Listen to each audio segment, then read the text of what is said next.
한번 따라 하실까요? 나이를 초월하여 비전을 이룬 사람.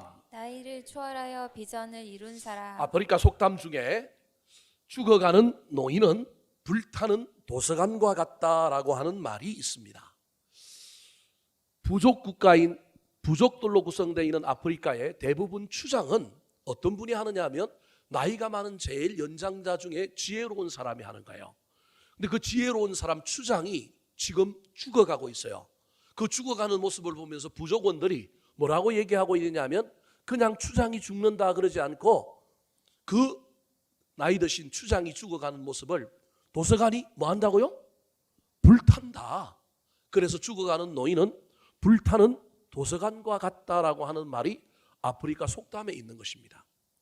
오늘날은 정보화 시대가 되어서 모든 것을 인터넷에 치면 다 나오는 시대를 살아가고 있지만 예전에는 한 공동체의 앞날과 한 공동체의 미래는 그 공동체에 얼마나 지혜로운 사람이 있는가, 얼마나 식견이 있고 미래를 보고 또 자기 부족을 잘 이끌어갈 수 있는 경륜이 있는 사람이 있느냐, 거기에 달려 있었습니다. 그래서 모든 부족 국가의 추장은 젊은 사람이 하는 것이 아니라 힘이 센 사람이 하는 것이 아니라 나이가 들었지만 인생의 경륜과 지위를 가지고 있는 가장 나이 많은 사람들이 추장을 했습니다. 그리고 그 부족에서는 다음 세대가 나이 드신 어르신들을 무시하거나 홀대하지 않고 그 도서관이 불타기 전에 그 도서관에 있는 걸 많이 배워야 하기 때문에 잘 대접하고 찾아가서 묻고 그러한 가운데 공동체가 어른들과 젊은 사람들이 조화를 이루는 세대 갈등이 없는 상태에서 굴러갔습니다. 그런데 오늘날 정보화 시대가 되니 이제는 젊은 사람들에게 어른들은 꼰대입니다. 지혜를 가지고 있는 위대한 도서관과 같은 사람들이 아니라 그들보다 더 많은 도서관이 어디에 있느냐 하면 인터넷에 있는 거예요. 핸드폰에 있는 거예요. 그리고 그분들이 뭐라고 조금 이야기하면 우리 시대하고 좀 달라서 잔소리하는 것 같아서 꼰대로 여기는 세상이 되어버렸습니다. 나이 드신 분들은 젊은 세대가 꿈과 희망을 가지고 앞으로 나아가도록 잘 돕고 격려해줘야 되는데 이 어르신들을 무시하고 존중하지 않으니 또 그들은 이상한 세대가 나타났다, 참 버르장머리 없다, 참 못쓰겠다, 망조가 들었다, 이런 말들을 하는 가운데 우리도 모르는 사이에 이 세대들이 갈등을 일으키고 긴 간격을 가지고 있는 시대가 되어버렸습니다. 여러분, 악한 마귀의 장난입니다. 절대 여기에 속으면 안 됩니다. 좋은 공동체는 노소가 조화를 이룹니다.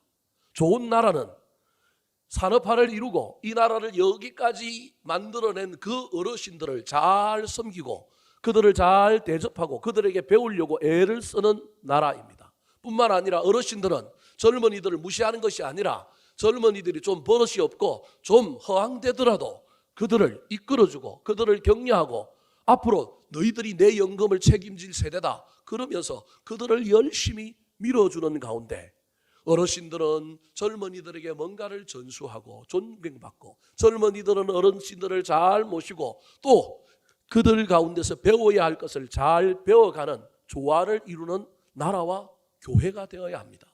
저는 우리 교회가 어르신들과 젊은이들이 잘 조화를 이루었으면 좋겠습니다.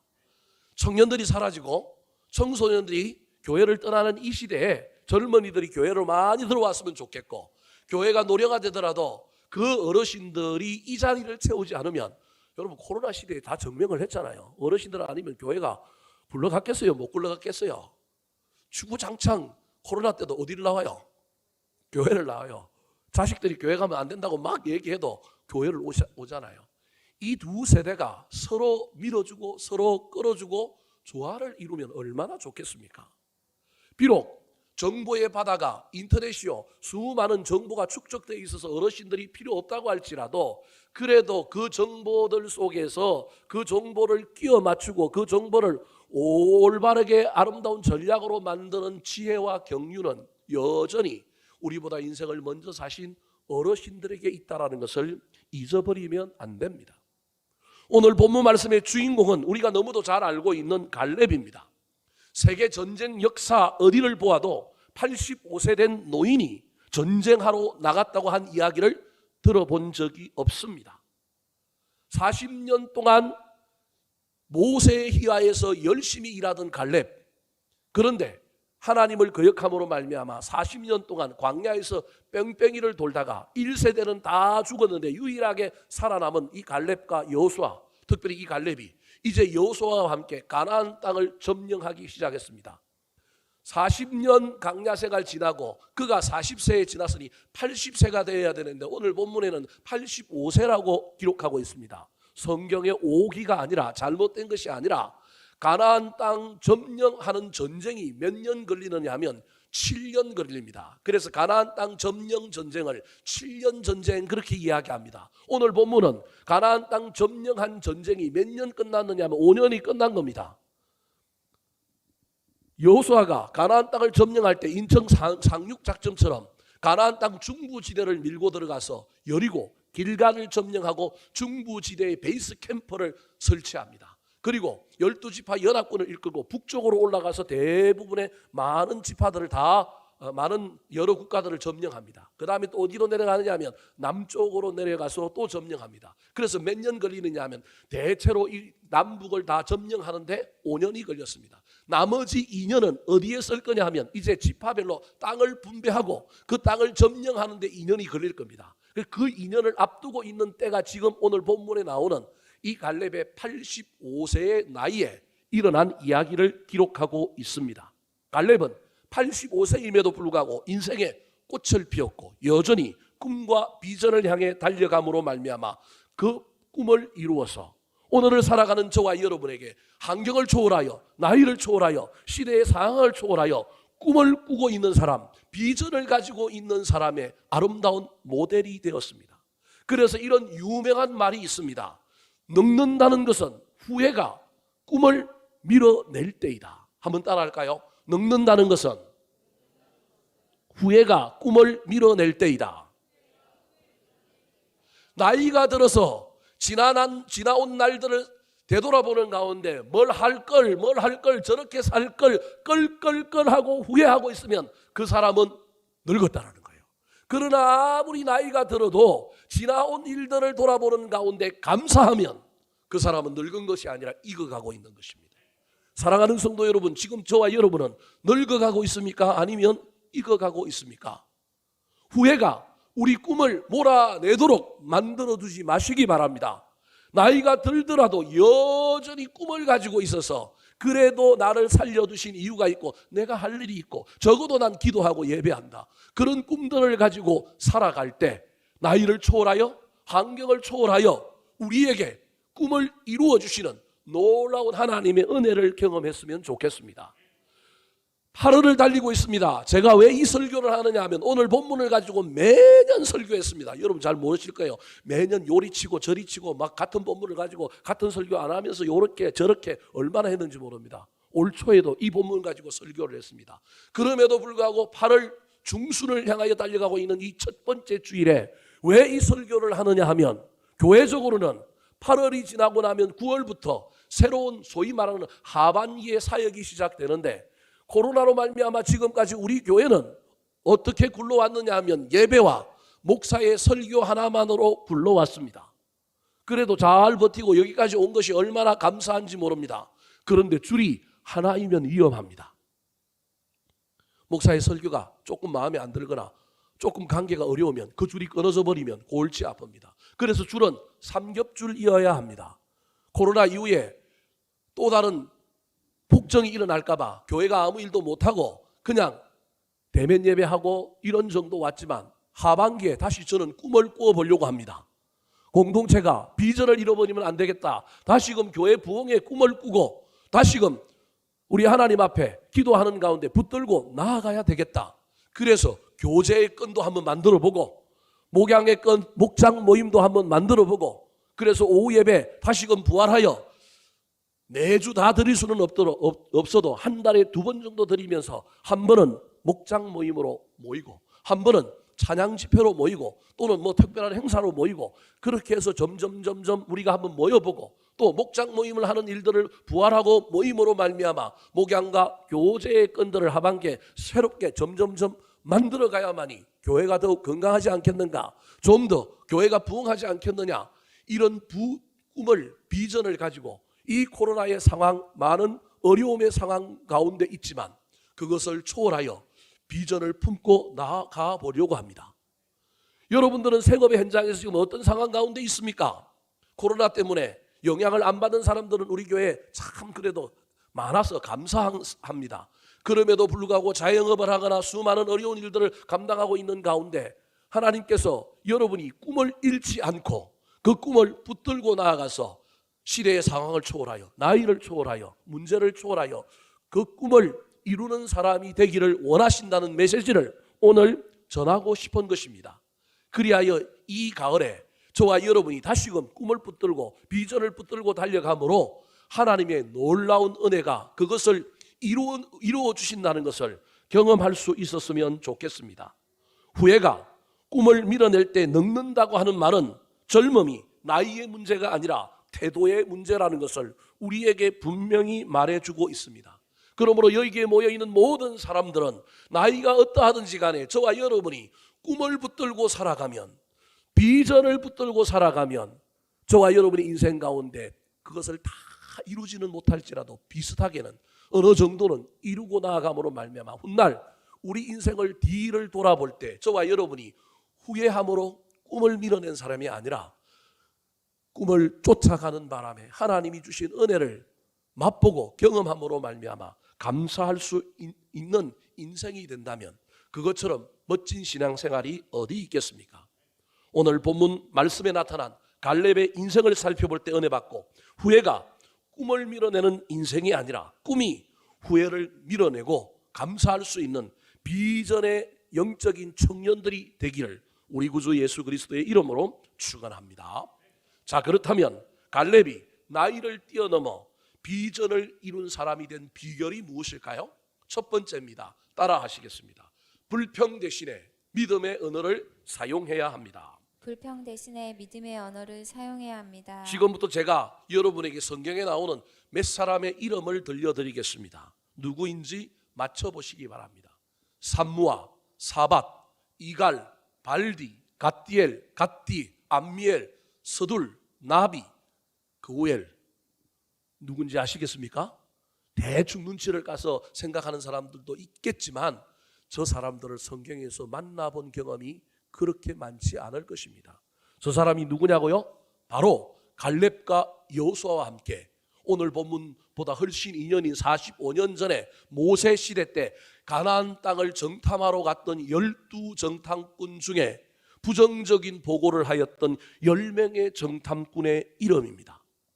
여러분, 저 사람들이 불평을 하고 악평을 하고 잘못된 부정적인 보고를 했기 때문에 저 사람들이 영적으로 세상적으로 아주 이상한 사람들이라고 생각하면 큰일 납니다.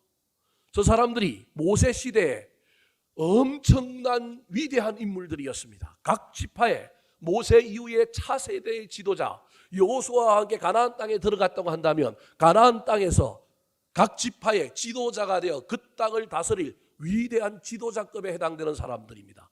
근데 그들은 추락했고 그들은 죽었습니다.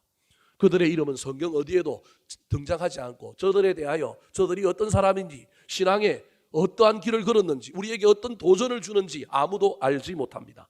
떠올랐지만 넘어졌던 사람들, 떠올랐지만 사라졌던 사람들입니다. 출애굽할 때 이스라엘 백성들의 인구 숫자가 장정만 20세부터 또는 30세부터 50세 사이에 남자 장정들만 60만 명이었습니다. 이걸 12지파로 나누면 한 지파의 평균 남자들, 전쟁할 만한 남자들이 몇 명이냐면 5만 명이라고 보면 됩니다. 5만 분의 1의 경쟁을 뚫고 지도자로 선발된 사람들, 차세대를 책임질 위대한 인물들이 아까 그 10명이었습니다. 그런데 이런 사람들이 왜 떠올랐다가 갑자기 이름도 없이 사라져버렸을까요? 오늘 본문 8절 말씀이 그들이 사라졌던 이유를 짐작할 수 있는 단어들을 사용하여 보여줍니다. 자, 8절 말씀 같이 한번 읽어볼까요? 시작. 나와 함께 올라갔던 내 형제들은 백성의 간담을 높게 하였으나 나는 내 하나님 여호와께 충성하였으므로. 나와 함께 올라갔던 내 형제들이 아까 그 10명입니다. 이 10명의 인생이 또 올랐다가 사라지게 된 이유는 그들은 백성의 간담을 높게 하는 사람들이었기 때문에 그렇습니다. 지도자는 백성을 격려하는 사람이어야 합니다. 백성에게 생명의 기운을 불어넣고 소망의 기운을 불어넣고 백성들을 격려하는 사람이지, 백성들의 간담을 높게 하면 떴다가 사라지는 겁니다. 목사도 마찬가지요. 세상의 모든 지도자가 지도자로 쓰임 받으려고 하면 백성의 간담을 높게 하면 안 되고 백성의 마음이 뜨거워지게 해야 되고 백성 속에 소망이 넘쳐 흐르게 만들어야 되는데, 저들이 백성의 간담을 높게 했습니다. 그렇다면 간담을 높게 했다는 건 구체적으로 어떤 의미일까요? 오늘 본문과 똑같은 내용을 다루고 있는 민수기 13장 32절에 그 간담을 높게 한 것을 구체적으로 밝히고 있습니다. 같이 읽어보겠습니다. 시작. 이스라엘 자손 앞에서 그 정탐한 땅을 악평하여 이르되 우리가 두루 다니며 정탐한 땅은 그 거주민을 삼키는 땅이요 거기서 본 모든 백성은 신장이 장대한 자들이며. 어떻게 하여 백성의 간담을 높게 했느냐 하면 정탐한 땅을 뭐하여? 악평함으로. 악평하는 것이 간담을 높게 하는 것입니다. 악평은 다른 사람을 죽이기도 하지만 동시에 누구를 죽이기도 하느냐 하면 나를 죽이기도 합니다. 그래서 꿈을 이루는 사람, 비전을 이루는 사람, 위대한 하나님의 사람은 입이 달라져야 합니다. 말이 달라져야 합니다. 저 10명이 악평함으로 말미암아 공동체 다른 사람도 간담을 높게 했을 뿐만 아니라 결론적으로 그것은 자기 스스로를 죽이는 결과가 되어 그들은 사라져버린 겁니다. 그렇다면 악평이 남을 죽이는 건 알겠는데 어떻게 자기까지도 손해를 입히고 자기를 죽일까요? 여러분, 옛날에 우리 부모님들이 어린아이가 어디 가서 다치고 무릎이 까져오거나 상처가 나면 옥도진기 요오드를 발라주고 난 다음에 그 다음에 하는 행동이 있어요. 뭐라고 할까요? 호 했습니다. 호. 기억나십니까? 의사들이 보면 기겁할 일입니다. 호 하면 엄마 입에서 침에서 바이러스가 나가고 그 상처를 더 이상하게 만들 가능성이 있으니까 호 하면 안 된다고 하지만, 여러분, 모든 부모는, 모든 엄마는 아이가 상처가 나면 상처에다가 뭘 발라주고 난 다음에 반드시 하는 행위가 있는데 호라고 합니다. 여러분, 왜 호라고 할까요? 사람은 숨을 쉬는 존재인데 숨을 쉰다라는 것을 뭐라고 얘기하냐? 호흡이라고 합니다. 호흡은 호가 날숨입니다. 흡이 덜숨입니다. 호흡입니다. 그래서 호라고 할 때 저와 여러분이 하고 있는 이 행위, 상처를 향하여 부모가 호라고 할 때 알고 보면 그 호가 뭐냐 하면 생명의 기운을 불어넣는 행위입니다. 이건 부모가 배우지도 않았는데 누구에게서부터 배웠느냐 하면 하나님께 배웠습니다. 하나님이 에덴 동산에서 하나님이 천지 만물을 창조하시고 여러분 아담을 만들 때 흙으로 아담을 빚으시고 그 코에 뭘 불어넣어요? 생기를 불어넣는데 어떻게 불어넣었을까요? 호하고 불어넣은 겁니다. 이해되십니까 여러분? 모든 호는 생명을 주는 겁니다. 이게 호흡입니다. 살라고 하면 호흡을 들여 마셔야 되지만 들여 마시기 전에 반드시 뭘 해야 되느냐 하면 내 생명을 주는 거야 됩니다. 줘야만이 뭐 할 수 있어요? 들어 마실 수 있다니까요. 기억하시기 바랍니다. 우리는 마시기만 하려고 하는데 마시기만 하고 절대 못 산다니까요. 계속 마셔보십시오. 살까요? 죽을까요? 죽는다니까요. 배 터져 죽어요. 욕심 때문에 죽는다니까요. 그러니까 마시기만 하면 되는 게 아니라 뭘 해야 되냐고 호해야 된다는 거예요. 그런데 이 호의 가장 대표적인 것이 뭐냐 하면 말입니다. 말은 우리의 숨에다가 언어를 실어보내는데 언제 실어보내느냐 하면 호하면서 실어보내는 거예요. 이해되십니까? 날숨에 덜숨에 이야기하면 목이 메어 죽는데 날숨에 모든 사람들이 말을 하는 거예요. 그리고 그 날숨에 호하면서 말을 실어보냈는데 그 말에 잔영이 남아 있어요. 그 말에 잔영이 남아 있어서 내가 호하고 난 다음에 흡할 때 들이마실 때 그 말에 잔영을 누가 먹는 거예요? 내가 먹는다니까요. 믿거나 말거나. 저와 여러분이 호함으로 어떤 말을 했는데 그 말이 잔영이 남아 있어서 내가 흡하면서 내가 뱉은 공기의 일부분을 또 어떻게 하는 거예요? 들이마신다니까요. 내가 악한 말을 호하는 순간 그 악한 말이 상대방을 망가뜨리고 공동체를 망가뜨릴 뿐만 아니라 그 말에 잔영이 남아 있어서 내가 흡할 때 들이킴으로 말미암아 그 말이 누구도 죽인다고요? 나를 죽인다는 거예요. 이게 이어령 선생님이 한 얘기예요. 함석헌이라고 하는 사람이 지은 말의 시 사상에서 이걸 성경적으로 제가 여러분이 해석하여 여러분에게 말씀드리는 거예요. 사랑하는 성도 여러분, 말이 얼마나 중요한지 모릅니다. 그래서 꿈을 이루고 비전을 이루는 사람은 말이 달라져야 되는 겁니다. 예수를 믿고 나면 저와 여러분이 수많은 것이 변합니다. 생각도 변하고 인격도 변하고 모든 거 변하지만 가장 어려운 것, 가장 저와 여러분이 변해야 될 것, 예수 믿고 나면 뭐가 변해야 된다고요? 말이 변해야 되는 겁니다. 그래서 여러분 오순절에 성령이 임할 때 성령 임한 걸 가장 많은 사람들에게 효과적으로 알리기 위하여 뭘 한 거예요? 방언을 한 거예요. 그게 말이 변하는 거라는 거예요. 단순히 방언했다가 중요한 게 아니고 방언의 의미가 예수 그리스도를 믿는 사람의 말이 변하는 거예요. 말은 씨가 되는 거예요. 말에는 힘과 능력이 있는 거예요. 꿈을 이루고 싶습니까? 여러분의 말을 변화시키시기 바랍니다. 지금 저와 여러분은 우리의 숨결에 어떤 말들을 내보내고 있습니까? 비전의 사람은 악평이 아니라 꿈과 소망을 실어 말합니다. 비전의 사람은 우리의 숨결에 원망과 불평이 아니라 칭찬과 격려, 위로를 실어 보냅니다. 나를 향하여서도 할 수 있다, 해보자, 하면 된다, 이 또한 지나가리라. 나를 향하여도 악평하는 것이 아니라 나에게도 좋은 말을 하는 사람이 비전을 이룰 수 있습니다. 사랑하는 성도 여러분, 저와 여러분의 입술에 악평이 담겨 있지 않고 좋은 말이 담겨 있음으로 말미암아 꿈을 꾸고 그 꿈을 향하여 달려갈 때 말이 씨가 되고 말이 힘이 되고 말이 열매를 맺는 것을 경험하게 되기를 우리 구주 예수 그리스도의 이름으로 축원합니다. 두 번째, 나이를 초월하여 비전을 이루었던 갈렙에게는 어떤 비결이 있었을까요? 따라하시겠습니다. 비교 대신에 약속을 바라보는 시선이 있습니다. 비교 대신에 약속을 바라보는 시선이 있습니다. 10명의 정탐꾼은 땅에 대하여 악평을 사용하여 이스라엘 백성들의 간담을 높게 했습니다. 그런데 거기까지만 했으면 이 사람들이 안 사라졌을 수도 있어요. 그런데 거기서 더 보태서 또 다른 일들을 하기 시작했습니다.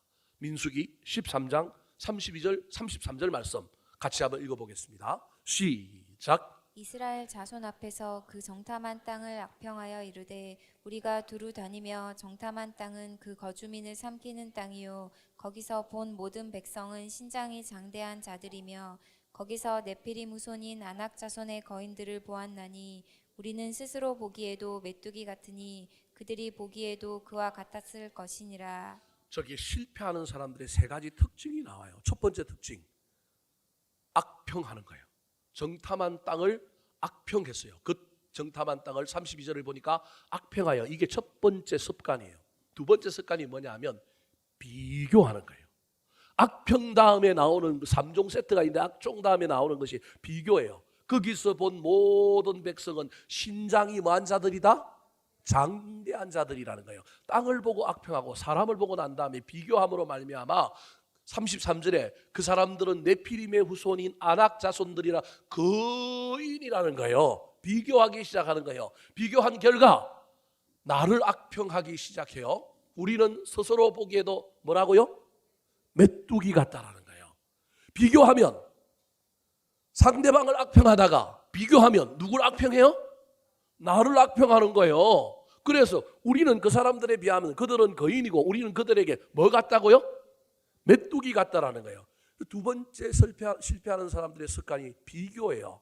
근데 여러분 여기까지만 해도 되는데 그 다음에 뭐라고 얘기하고 있냐면 그들이 보기에도 그와 같을 것이니라 이렇게 얘기해요. 이게 무슨 말이에요?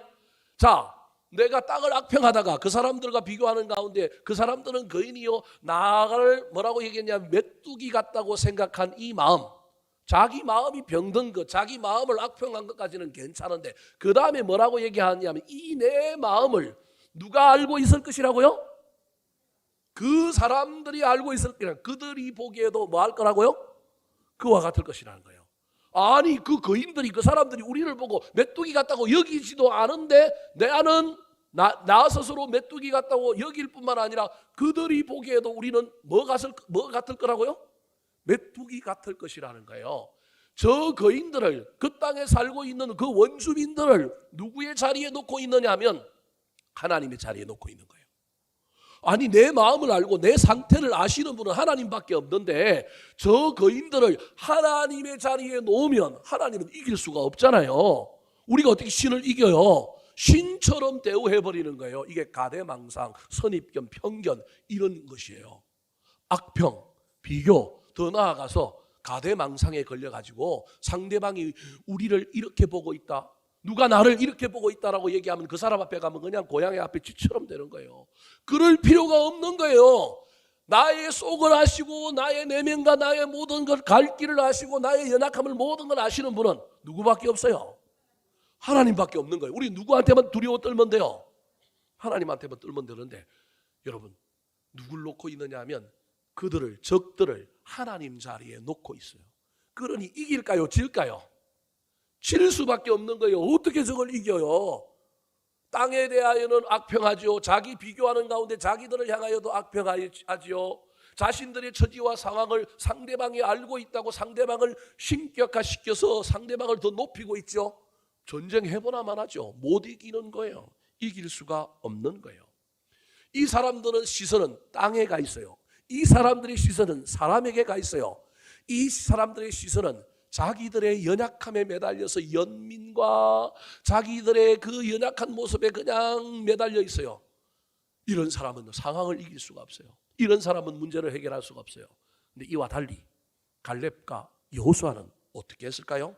자, 오늘 본문 8절 9절 말씀 시작. 나와 함께 올라갔던 내 형제들은 백성의 간담을 높게 하였으나 나는 내 하나님 여호와께 충성하였으므로 그날에 모세가 맹세하여 이르되 내가 내 하나님 여호와께 충성하였은즉 내 발로 밟는 땅은 영원히 너와 내 자손의 기업이 되리라 하였나이다. 그들과 달리 갈렙은 8절에도 충성이라고 하는 단어가 나오고 9절에도 충성이라고 하는 단어가 나와요. 충성은 사람에게만 하는 것이 아니라 충성은 어디에도 하는 거냐면 나는 내 하나님 여호와께 충성했다라고 하는 저 8절 마지막 구절은 하나님께 충성했다라는 말보다는 하나님이 나에게 주셨던 약속의 말씀을 내가 믿음으로 굳게 붙들고 신실하게 가고 있다. 나는 약속의 말씀이 변치 않고 이루어질 것을 믿는다라고 하는 믿음의 상태를 뭐라고 표현하고 있냐면 충성이라는 거예요.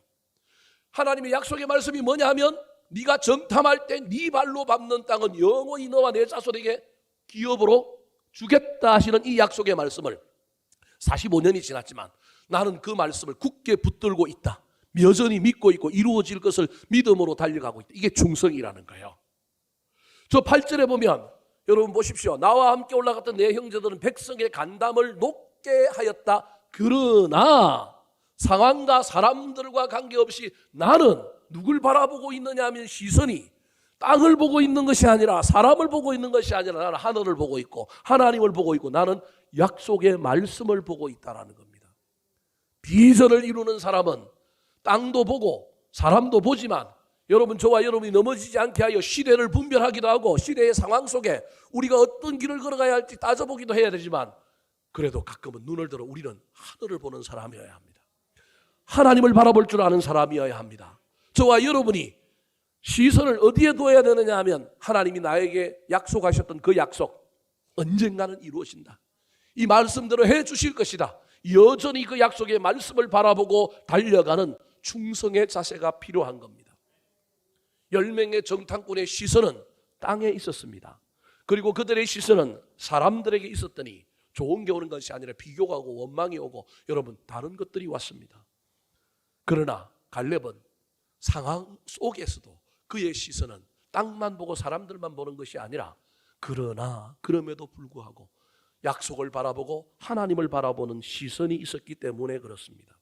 사랑하는 성도 여러분, 지금 저와 여러분의 시선은 어디에 있습니까? 세상 사람들에게 있습니까? 연약하고 부족한 못난 내 모습에, 메뚜기 같은 내 모습에 우리의 시선이 지금 꽂혀 있어 옴짝달싹도 못하고 아무것도 못하고 있지는 않습니까? 세상에서 나를 주눅들게 만들고 나의 간담을 높게 만드는 그 언어들과 상황들 앞에서 우리는 그러나를 붙들고 시선을 바꾸는 사람들이 되었으면 좋겠습니다.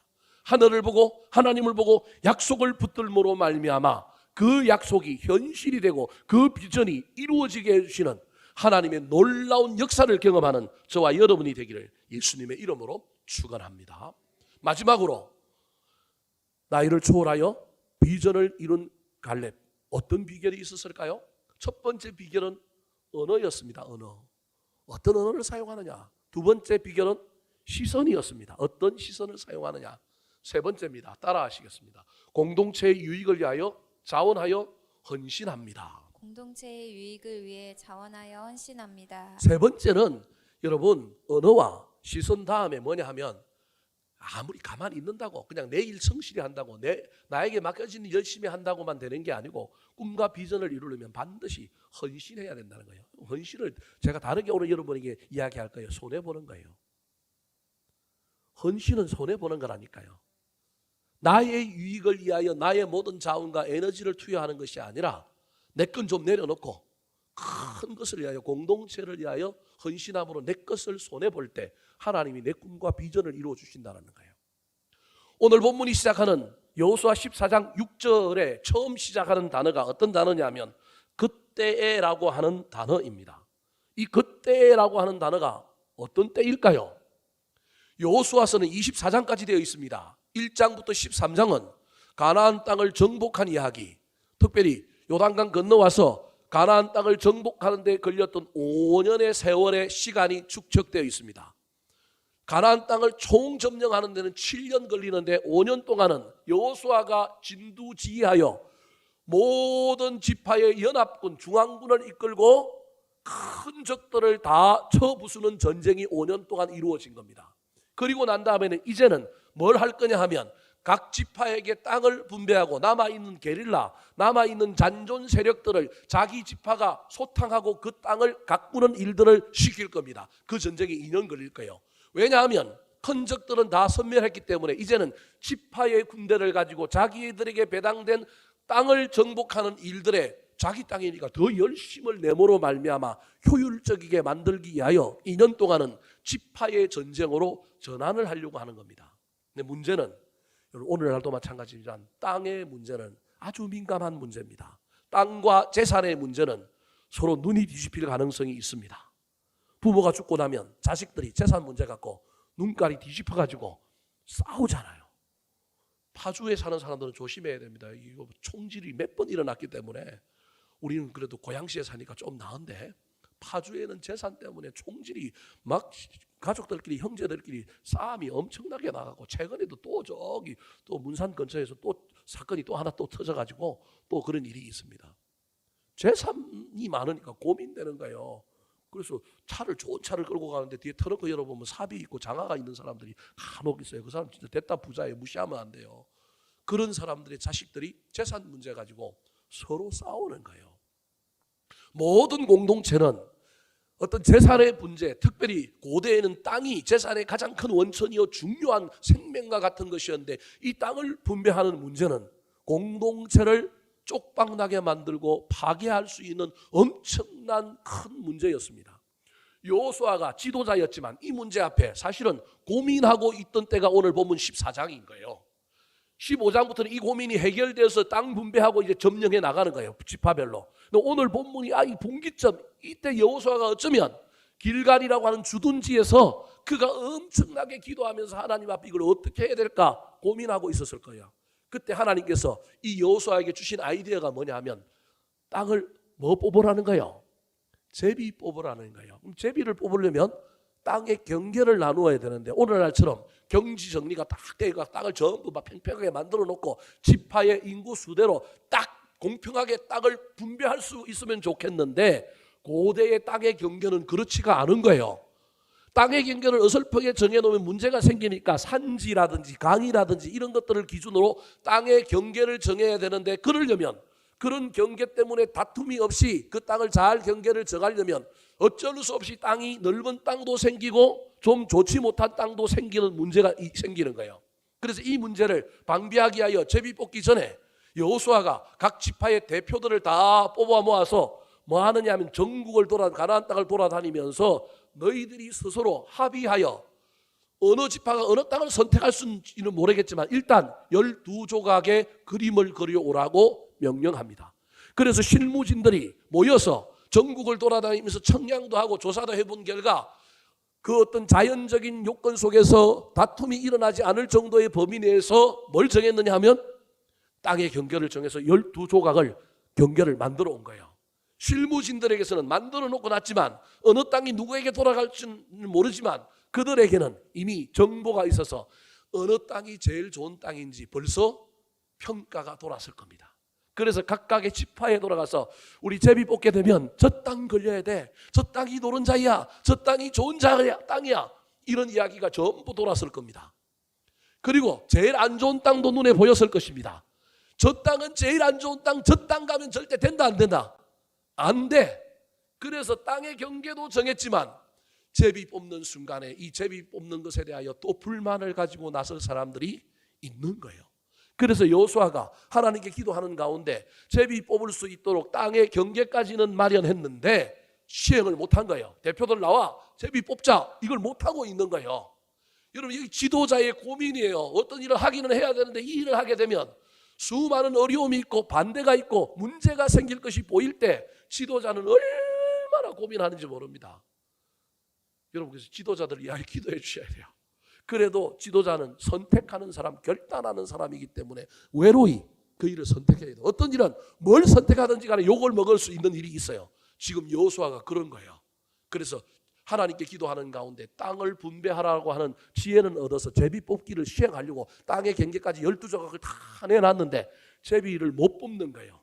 이때 오늘 본문 14장 6절 그때에 이러지도 못하고 저러지도 못하고 막 망설이고 있는 그때에 누가 나섰느냐 하면 갈렙이 손을 들고 여호수아 지도자여 하고 나선 거예요. 아마 이때 여호수아가 가슴이 철렁했을 겁니다. 왜냐하면 동시대에 가장 나이가 많은 사람, 가장 어른 중에 한 사람이 누구였냐면 갈렙입니다. 성경을 다시 읽어보면 갈렙이 여호수아보다 나이가 훨씬 더 많은 걸로 나옵니다. 뿐만 아니라 지도자였던 여호수아는 어느 지파였느냐 하면 에브라임 지파인데 갈렙은 어느 지파냐 하면 유다 지파입니다. 전통적으로 유다 지파의 입김이 제일 세고 제일 존중을 받는 최고의 지파였습니다. 그런 지파의 최고의 어른인 갈렙이 손을 들고 나왔으니 여호수아가 골치 아픈 거, 머리도 아파 죽겠는데 저 양반이 나와가지고 나 찍소리 안 하고 유다 지파인데 너 지도자 할 때 뒤에서 아무 말도 안 하고 잘 도와줬으니 이제 내가 선택하는 좋은 땅을 우리 유다 지파에게 달라라고 하면 이 골치 아픕니다. 다른 지파들이 전부 들고 일어날 겁니다. 여호수아 마음속에 걱정이 되는 거, 저 양반이 왜 나섰을까? 그런데 이 갈렙이 나서서 뭐라고 얘기할까요? 이 갈렙이 나서서 옛날에 너랑 나랑 뭐 했느냐 하면 정탐하러 갔던 땅, 그때 모세가 나한테 뭐라고 얘기했느냐 하면 주리라고 한 그 땅, 약속의 땅, 내가 그 약속을 붙들고 여기까지 왔으니 그 땅을 달라는 거예요. 근데 그 땅이 어떤 땅이었을까요?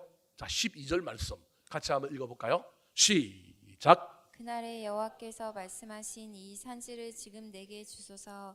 당신도 그날에 들으셨거니와 그곳에는 아낙 사람이 있고 그 성읍들은 크고 견고할지라도 여호와께서 나와 함께 하시면 내가 여호와께서 말씀하신 대로 그들을 쫓아내리이다 하니. 갈렙이 정탐했던 땅, 45년 전에 정탐했던 땅을 여호수아에게 달라고 얘기하는 거예요. 우리는 제비 안 뽑고 그 땅 달라는 거예요. 근데 유다 지파 입장에서는 갈렙이 최고의 어른이었기 때문에 갈렙이 달라고 하는 순간 그 땅이 속해 있는 경계의 땅이 누구 지파의 땅이 되는 거예요?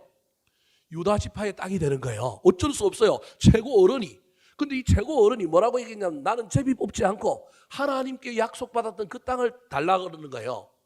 근데 그 땅이 좋은 땅이면 사람들이 난리가 날 텐데 그 땅이 좋은 땅이 아니기 때문에 다른 지파들은 아무도 불평이 없는 거예요.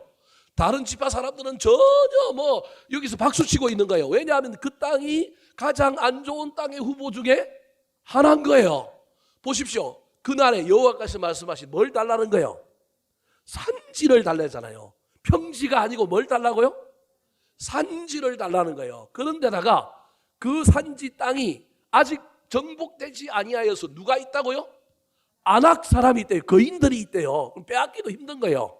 뿐만 아니라 천연적인 요새라서 크고 뭐하다고요? 견고하다라는 거예요. 그래서 아무도 이 헤브론이라고 하는 땅이 있는 이 지역의 영역이 거기 포함되어 있는 그 땅은 어느 지파도 가고 싶지 아니하여서 소위 말하는 가지 말아야 할 땅 랭킹 1, 2위 안에 드는 땅을 갑자기 누가 나선 거예요? 가장 최대의 지파인 유다 지파의 수장인 갈렙이 나서서 이 땅을 달라. 우리는 제비 안 뽑고 이 땅 갖겠다라는 거예요.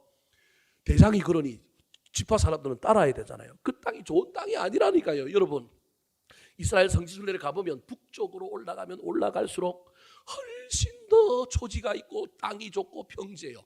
남쪽으로 내려오면 내려올수록 여러분 네게브 사막이지요. 내려오면 내려올수록 전부 사해와 땅이 너무너무 척박한 땅이에요. 좋지 않은 땅인 거예요. 좋지 않은 땅의 제1순위가 이 유다 지파가 지금 차지하게 된 이 헤브론을 중심으로 한 이 땅, 베들레헴을 중심으로 한 이 땅을 지금 달라고 그러는데, 이 땅 밑에 어떤 지파의 땅이 나중에 배분되느냐 하면 제비 뽑아서 단이라고 하는 지파가 제일 안 좋은 땅이 제비 뽑아서 당첨이 돼요. 살아보니까 힘들거든요. 그래서 나중에 단 지파가 어떻게 하느냐 하면 이 땅을 버리고 어디로 올라가요? 제일 북쪽으로 올라가요. 왜 북쪽으로 올라가겠어요? 북쪽이 살기 좋으니까. 그래서 나중에 단 지파가 북쪽으로 올라가서 산다니까요. 그러므로 땅으로 보면 제일 안 좋은 땅 단, 그 다음에 두 번째로 안 좋은 땅이 뭔가요? 유다 지파 땅인 거예요. 그 유다 지파 땅이 유다 지파가 된 이유는 누구 때문에 그렇게 됐다고요? 갈렙이라고 하는 사람이 하나님이 약속을 받았는데 내가 밟은 이 땅, 내가 전탐한 이 땅을 하나님이 준다고 했으니 나 이 땅 달라는 거예요. 그 땅이 좋은 땅이 아니에요. 모든 다른 지파 사람들은 가슴을 쓸어내리는 거예요. 아이고 잘됐다. 우리한테 걸렸으면 큰일 날 뻔했는데. 공동체의 소망을 주는 거예요.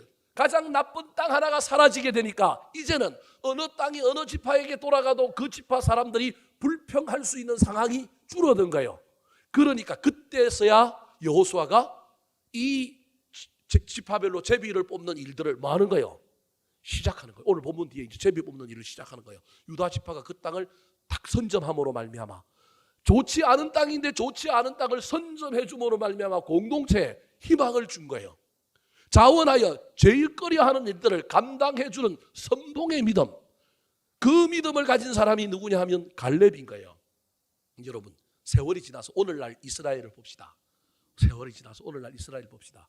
그런 땅, 가장 척박한 땅, 가장 안 좋은 땅 중에 하나인 그 땅을 유다 지파가 여러분 다 차지했는데, 그러면 오늘날 세월이 지나서 몇백 년 시간이 지난 다음에 지금 이스라엘의 국토는 어떻게 됐을까요? 제일 안 좋은 땅이 제일 좋은 땅 돼서 모든 도시는 다 어디에 있는 거예요? 유다 지파 땅에 있어요.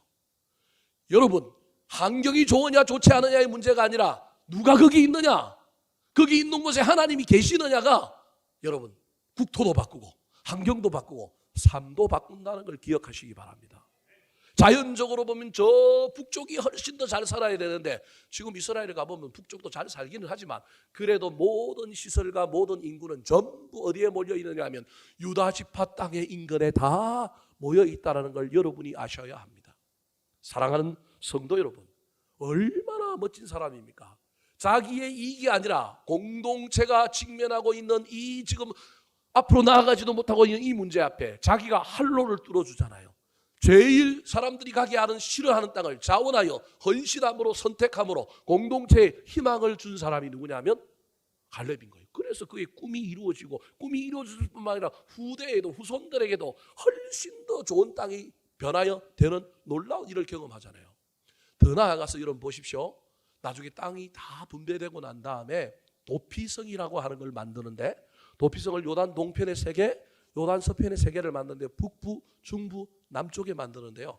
그 중에 요단 서편에 하나가 어느 지파에 배당되느냐 하면 유다 지파에 배당돼요. 그것도 헤브론 근처에, 헤브론에 뭐가 만들어져요?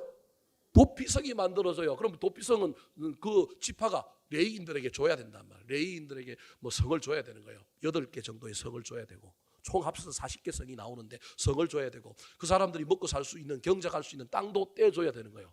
누가 한 거예요? 유다 지파 중에서 갈렙이 헤브론 점령하고 난 다음에 헤브론에 도피성 세워지고, 그 도피성 세워진 곳에 전부 뭐 하느냐 하면 그 모든 지경의 레위인들이 살 수 있도록 베풀어 주는 거예요.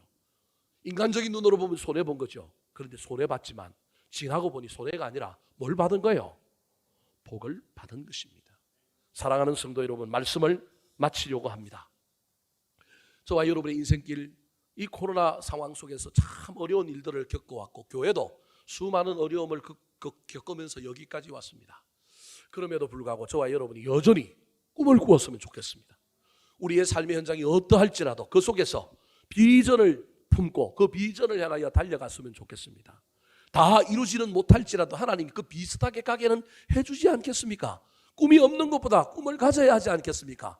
꿈을 이룬 청년들 꿈을 가지시고 사업하다가 어려움을 겪은 분도 다시금 소망을 가졌으면 좋겠습니다. 각자 개인들도 올 이 가을에 꿈을 꾸며 달려갑시다. 교회도 어려운 시절을 통과해 왔지만 다시금 부흥의 꿈을 꾸고 다시금 하나님께서 우리 교회를 아름답게 사용하실 꿈들을 꾸며 나아갔으면 좋겠습니다. 그래서 가을에 또 새로운 프로그램들을 만들고 새로운 일들을 시작하며 비전을 품고 나아가려고 합니다. 비전을 품는다고만 되는 일이 아니라 말이 달라져야 됩니다. 좋은 언어들을 사용합시다. 시선을 땅과 사람에게만 두지 말고 비교하지 말고 악평하거나 우리를 초라하게 보지 말고 하나님을 바라봅시다. 더 나아가서 우리의 꿈과 비전을 위하여 이기적으로 우리만 흡하려고 하지 말고 호하는 사람들이 되었으면 좋겠습니다. 자원하여 헌신함으로 우리가 조금 손해볼 때 그거보다 더 갚아주시는 하나님의 놀라운 은혜를 경험하는 저와 여러분 되기를 예수님의 이름으로 축원합니다. 한번 따라 하실까요? 나이를 초월하여 비전을 이룬 사람, 나이를 초월하여 비전을 이룬 사람, 불평 대신 믿음의 언어를 쓰는 사람, 불평 대신 믿음의 언어를 쓰는 사람, 약속을 바라보는 시선을 소유한 사람, 약속을 바라보는 시선을 소유한 사람, 공동체의 유익을 위해 자원하는 사람, 공동체의 유익을 위해 자원하는 사람.